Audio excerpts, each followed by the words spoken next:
मित्रों नमस्कार। मैं Neeraj Shrivastava advocate, district court Varanasi. मैं आपके बीच चैप्टर 3 आईपीसी और सब्सिक्वेंट बीएनएस 2023 में इसी के समतुल्य चैप्टर 2 आया। चैप्टर 3 जो है दंड के बारे में आईपीसी में बताता रहा है।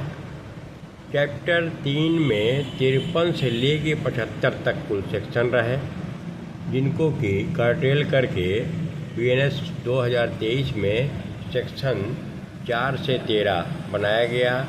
आईपीसी का चैप्टर 3 में दंड के बारे में कुछ विशेष इम्पोर्टेंट चीज़ों के बारे में हम लोग अध्ययन करते हैं। इसमें 53 जो सेक्शन था, अब वो इसमें बीएनएस में सेक्शन जो है सेक्शन 4 बन गया। दंड जो बताता था कि दंड कितने प्रकार के हैं, मृत्यु दंड है, आजीवन कारावास है, कठिन है, सादा है, कारावास है, ये बताता था। क्यों तो नहीं था। अब इसके बाद 53 का इसमें था, जो कि इसमें से डिलीट कर दिया गया है कि आजीवन कारावास का मतलब क्या था। तो ये हटाया गया है, उसको हम लोग जो हटा दिया गया है, डिलीट हो गया है, उसका अध्ययन अब कोई मतलब नहीं रहा, क्योंकि ये पुरानी 1860 की आईपीसी रही है। तो उस समय के परिस्थितियों के हिसाब से कुछ सेक्शन रहे हैं जो एजलेस हो गए थे, उनको हटाया गया है। इसके बाद आता है 54, सेक्शन 54 जो था अब सेक्शन 5 बन गया बीएनएस में, जिसमें कि मृत्युदंडादेश यानी कैपिटल सेंटेंस को कर्टेल करके छोटा करना, लघुकरण करने का जो समुचित सरकार होगी वो करने का है। मृत्युदंडादेश को कम करने का पावर इसमें दिया था, लघुकरण करने का समुचित सरकार कर सकती थी। इसमें सेक्शन 5 बीएनएस में आया, इसमें 54 था आईपीसी में। इसी तरीके से सेक्शन 55 आईपीसी का आजीवन कारावास है, जो कि समुचित सरकार उसको घटा सकती थी, लघुकरण कर सकती थी। वो 14 साल तक के लिए था, 14 साल से अधिक नहीं होगा। मतलब 14 साल आजीवन कारावास को 14 साल तक जो है सरकार कर सकती थी। वही चीज़ इसमें भी बताया है। इसमें 5 सेक्शन 5 का 5 खा बना दिया। इसके बाद समुचित सरकार का, जैसा कि हम लोग जानते हैं, इलेक्टेड बॉडी होती है सरकार जो है गवर्नमेंट, तो सरकार क्या है उसके बारे में बताया था 55 का। अब इसमें उसी में इंक्लूड कर दिया है। नए वाले बुक में बहुत सारे सेक्शन को एक ही में समाहित कर दिया गया है। अब इसके बाद एक 56 था अपने यहाँ आईपीसी में कि यूरोपियन अमेरिकियों को कारावास 10 साल से अधिक, 10 साल से लेकर आजीवन कारावास। अब यहाँ यूरोपियन अमेरिकन सारी चीज़ें हट गई, तो इस नई किताब से बीएनएस से हटा दिया गया है इसको। इसके बाद आगे आता है दंडा विधियों की भिन्ने कि कैसे सेक्शन है ये 57 आईपीसी का, जो दंडा विधियों की भिन्ने 57 है। यहाँ पर हमारा सेक्शन 6 हो जाता है। इसमें आजीवन कारावास कितने साल तक के लिए काउंट होगा। पहले भी हमारा 20 साल था, 20 साल अभी भी है, मैक्सिमम 20 साल तक के लिए कारावास। इसमें लिखा हुआ था कि दंडा विधियों की भिन्नों की गणना करने में आजीवन कारावास को 20 साल के कारावास के तुल्य गिना जाएगा। तो इसमें भी 20 साल के लिए माना गया है। अब सरकार जो है लघुकरण जब करती है तो वो 14 साल से कम नहीं करेगी आजीवन कारावास का, ये था। तो इसके बाद जो है सेक्शन 57 के बाद में 57 तो सेक्शन 6 बन गया इसका बीएनएस का। 58 और 59 जो कि यूजलेस थे, उनको ये हटा दिया गया है। इसके बाद में 58-59 के बाद में फिर सेक्शन 60 आया हम लोगों का, दंडाधिष्ट कारावास के कतिपय मामलों में संपूर्ण कारावास या उसका कोई भाग कठिन होगा या सादा होगा। ये अभी भी रखा गया, सेक्शन 7 बीएनएस में बन गया और इसमें है हमारा आईपीसी में 60, सेक्शन 60 कि जब ऑर्डर होता है, जजमेंट होगा, तो पूरे सज़ा का कितना भाग कठोर कारावास में रहेगा, भोगेगा मुलजिम, कितना भाग सादा कारावास भोगेगा, ये चीज़ स्पष्ट कर दी जाती है। या पूरा जो है संपूर्ण कठोर कारावास में भोगेगा या संपूर्ण सादा होगा, वो जजमेंट पे रहता है। इसका सेक्शन 60 है आईपीसी 1860 का और बीएनएस का सेक्शन 7 है। इसके बाद में संपत्ति संप्रहरण वगैरह आया था 61 और 62 में कि अगर जो है जुर्माना वगैरह दिया गया है तो संपत्ति कैसे फॉरफिट हो जाएगी, कैसे कब्जे में ले ली जाएगी, उस सेक्शन को यहाँ लगभग हटा दिया गया। संपत्ति संप्रहरण, अगर मृत्यु निर्वासन संपत्ति है या मर जाता है आदमी जो है, फिर उसके सक्सेसर से वसूलने की बात थी, ये सारी चीज़ें इसमें से हटाई गई हैं। इसके बाद जो 61 और 62 रिलेटेड है, 63 आता है जुर्माने की रकम। सेक्शन 63 आईपीसी का है जुर्माने की रकम। अब जुर्माने की रकम में जहाँ की वह राशि अभिव्यक्त नहीं की गई है कि जितनी तक जुर्माना हो सकता है, वहाँ अपराधी जिस रकम के जुर्माने का दायी है या अमर्यादित है किंतु अत्यधिक नहीं होगा, मतलब सफिशिएंट जो जुर्माना कोर्ट समझे उसके कैपेसिटी के हिसाब से वो उसके ऊपर लगा सकती है। जुर्माने की रकम के बारे में आया। अब जुर्माना न देने पर सज़ा के बारे में इसमें बताया था। ये सारा जो है सेक्शन 8 में जुर्माने की रकम से ले कर के, यानी 63 से ले कर के ये पूरा 70 तक जो है सेक्शन 8 बीएनएस से बना दिया। उसी में सब क्लास करके अपना आगे बढ़ता है, का करके बनाया है। तो है सब कुछ लगभग वही। तो जुर्माना न देने पे सज़ा होगी, ये दिखाया गया था 63 में, वही इसमें क ख वगैरह बताया हुआ है।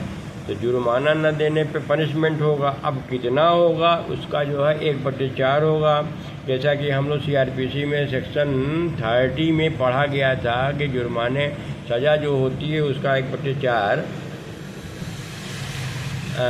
अगर जो है जुर्माना नहीं देता है तो जो सज़ा होगी उसका 1/4 उसको दंड भोगना पड़ता था।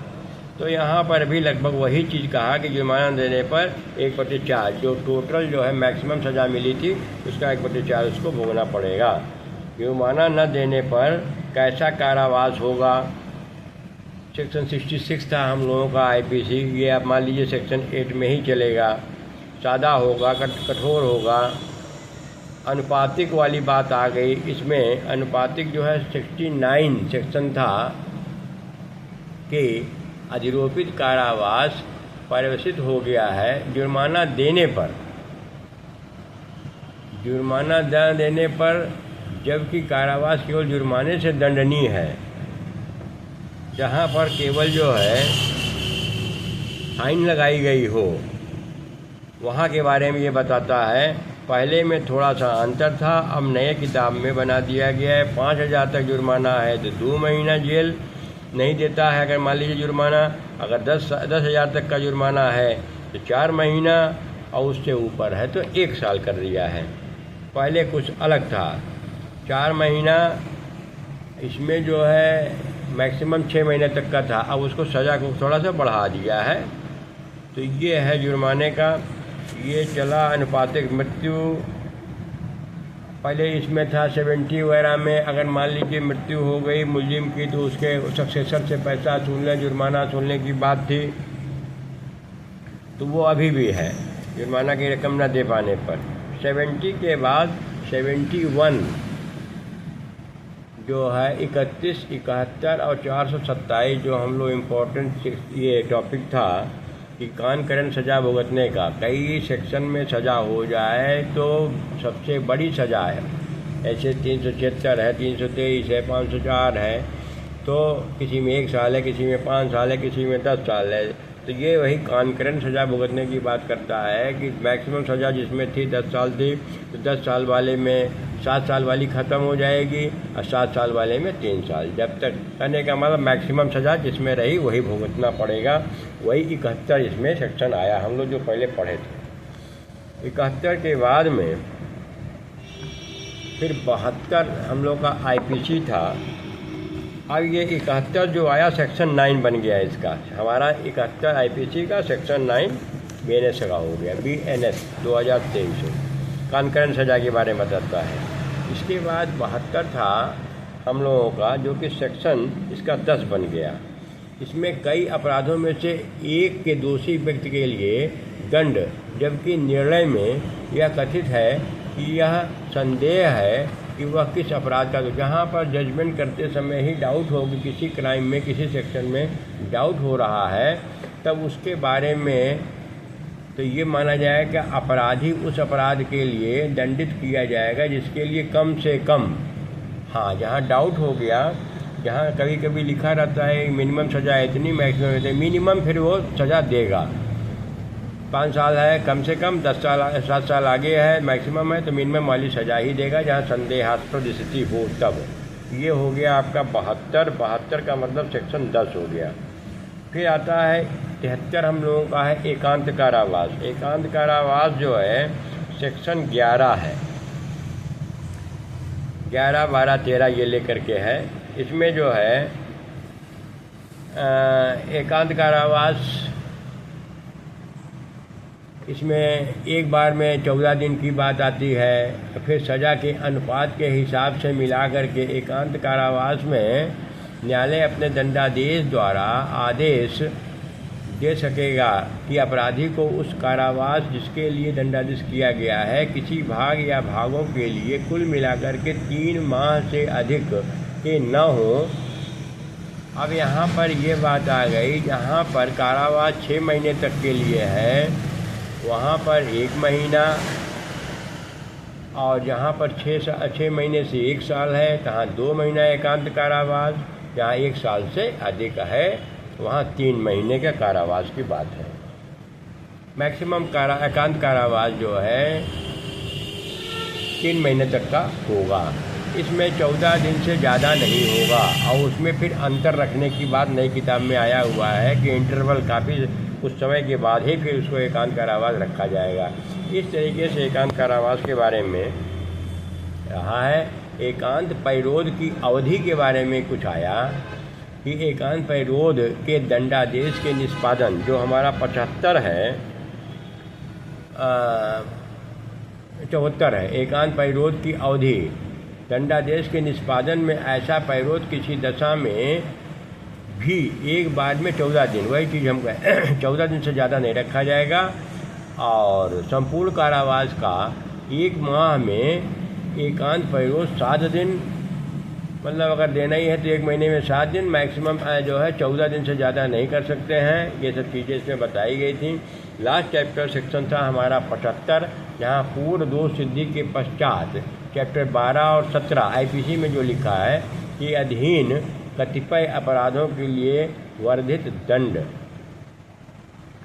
अब इसमें जैसे आगे की बात का, भारत में के किसी न्यायालय द्वारा इस संहिता यानी चैप्टर 12 जो है कोटा सिक्का वगैरह के बारे में, जहाँ पनिशमेंट के बारे में बताया गया है, और चैप्टर 17 उद्यापन एक्सटॉर्शन है, और चोरी वगैरह का जो चैप्टर था उसके बारे में। चैप्टर 12 और 17 में 3 साल या उससे अधिक की अवधि के लिए दोनों में से किसी भांति के कारावास दंडनीय अपराध के लिए अगर बात होती है कि पूर्व दोष सिद्धि के पश्चात, अगर चैप्टर 12 और 17 में अगर उसको सज़ा देनी है, अगर यहाँ पनिशमेंट मिल गया और सज़ा देनी है, तो इसमें एक चीज़ आई कि अब जो है दोबारा अगर सज़ा देनी है आगे, तो इसमें 10 साल की बात कहता है। 10 साल से अधिक आप नहीं देंगे चैप्टर 12 और 17 में।